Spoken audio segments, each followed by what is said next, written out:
Morning. Okay. My name's Mann. I'm a sports broadcaster with ITV and also BBC. I'm a sports consultant, and I am also the founder of the Black Collective of Media in Sport and Football's Blacklist. Okay, Leon, if I say the word Russia to you, what comes into your mind?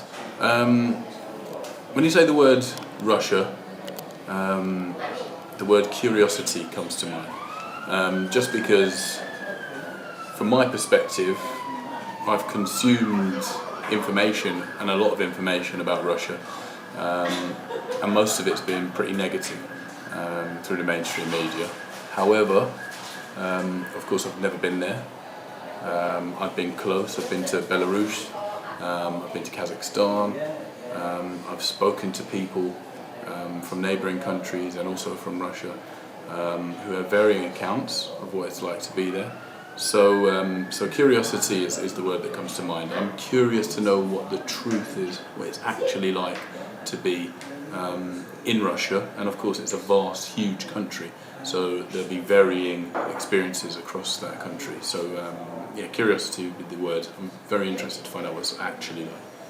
And with just under a year to go to the World Cup, how interested would you be going yourself personally as a fan? Yeah, I mean, I've been to a number of sporting tournaments across the world, from the Olympics in China to our Olympics here in London to various different World Cups, and I'd be very interested in going to Russia actually, to address this curiosity I have about the country, quite frankly, to see what it's like. Although I'm acutely aware that actually during a football tournament, things aren't quite the same. Even here in London, things weren't quite the same. Everyone was so happy. Things were very different to what they're normally like in London. So how much you can learn about a country during a tournament, I think you have to be cautious with, because it's almost like tourism. It's the tourist experience of going to a major sporting event, going to a country where there's a special effort is made.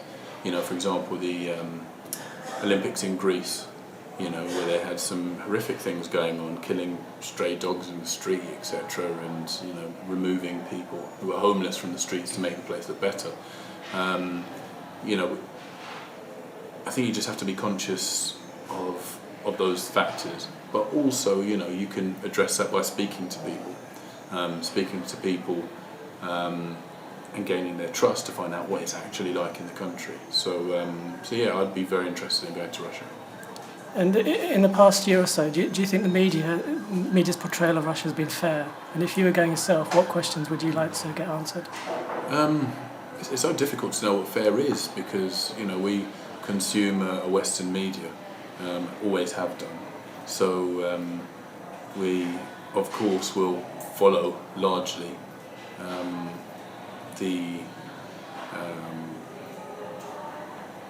the line of questioning, or the narrative that's created by the Western media.